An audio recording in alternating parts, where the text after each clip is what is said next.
I'm Jim Noble. I live in Colorado here in the U.S. I am the global director of fleet and head of North American operations here at Greater Than.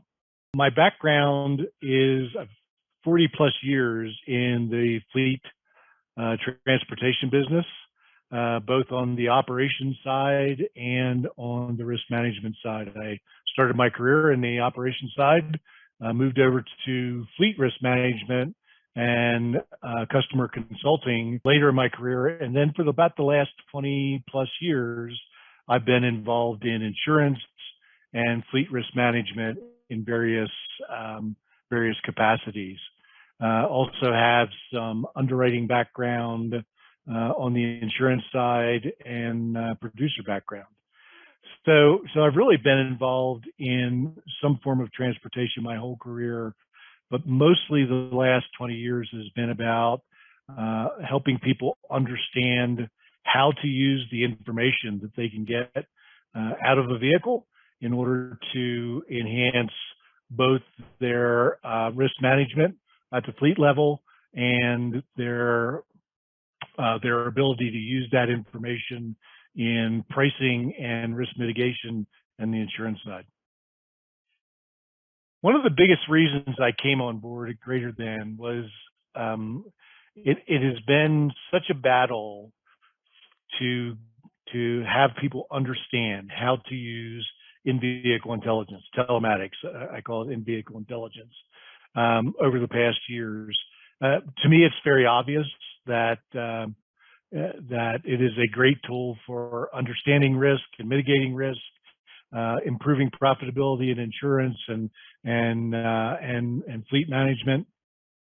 But there are so many obstacles in traditional telematics or in-vehicle intelligence. It is about from the driver not understanding what is an event and how does that affect their driving, and making it easy for them to understand how to improve, to the fleet manager who's getting a ton of information all the time and who's not a professional fleet risk manager, and it's very difficult to use that information to make improvements, to the insurance companies and the actuaries who struggle to find the correlation between an event that's measured in the vehicle and actual risk. And so that's been an ongoing battle. When I looked at what Greater Than's doing with with AI and being able to create easy to understand driver profiles on a trip level and a roll-up level, it just made sense to me. And then once I started looking into how the AI was built with literally billions of lines of data that are correlated to actual crashes and to actual CO2 use, and the fact that there are so many different driver profiles, and then you can present those driver profiles in an easy to understand way, it just really made a lot of sense to me. It's one of the reasons I made the move to Greater Than, because I really feel like the Greater Than risk management and eco AI is probably where the rest of the industry will be 5-6 years from now. Motor risk is accepted by pretty much anybody who drives, and all you have to do is look at the fact that that fatalities across the globe are close to 1.5 million people today, and nobody really talks about it. It's not something that is shouted from the rooftops. There's no there's no benefit concerts. There's no attention being drawn to the fact that it is a huge killer across the world. But it's the price we pay to live in a mobile society. The fact that we get in our vehicle to drive to the corner store is the most dangerous thing that we do all day, and we don't think about it. Shows you how much is accepted. And then you take that to a business standpoint where you aggregate, hundreds or thousands of different drivers who accept risk, and then it becomes a very big um, underlying risk problem for the company itself. So the fact that we have to drive in order to live the way we live leads to that risk acceptance. We wouldn't accept that if it was a plane crash. We wouldn't accept it if it was trains or any other modes of transportation. We only accept it if it's vehicles. Well, the key trends ahead of us are the rapidly changing modes of transportation, and how do we deal with those rapidly changing modes? We're going to change more in the next 20 years than we have in the last 120 years. So how do we deal with that? How do we take on all this extra data that we're getting from the vehicles? How do we make the transition between person-driven vehicles and autonomous vehicles, where we have to take control sometimes and don't take control other times, and we're interacting with people-driven vehicles that don't have autonomous systems?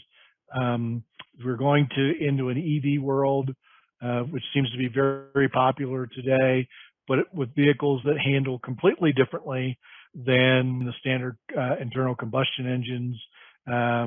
Whether it's large vehicles, small vehicles, our modes of transportation are going to change dramatically, and the fact that vehicle ownership will change dramatically. So I think the challenge for us is, how do we keep an eye on what's going on and keep people as safe as possible, keep insurance priced the way it needs to be priced, to be a profitable line of business, to be able to manage drivers in a fleet situation when vehicles are changing. How do we do all that? And I think when I said before that we're 5 to 6 years ahead of time with the greater than AI engine, I think that is the way that we're going to be able to do that, because it's the only way that you can incorporate those massive amounts of data and then make it easy to use to understand that this vehicle is changing, but the driving pattern still indicates risk. So that's where I think the AI engine is really going to be critical over the next 5 to 10 years. I think the last thing that I'd really like to say is the fact that the information is available to really change, number one, our risk acceptance, and number two, how we use in-vehicle intelligence to help us both manage the driver, make better decisions about what kind of vehicles we buy, and obviously in the insurance side, how do we price it, and how do we help our customers improve once we've identified what their risk level actually is. So I think the information is out there. There's still some people who doubt whether or not it's viable, whether or not it can be used to mitigate risk and to help price insurance and buy vehicles, and most of all, monitor the sustainability of a fleet from an eco-driving standpoint. I think if I had one message to say, is those doubters have got to understand that they're inhibiting the rest of us from making real progress. So it's with the kind of tools that we have now and overcoming the objections of drivers and people who use the data, I think the time is now to really embrace what the technology can do for us in all of the areas that we can use it.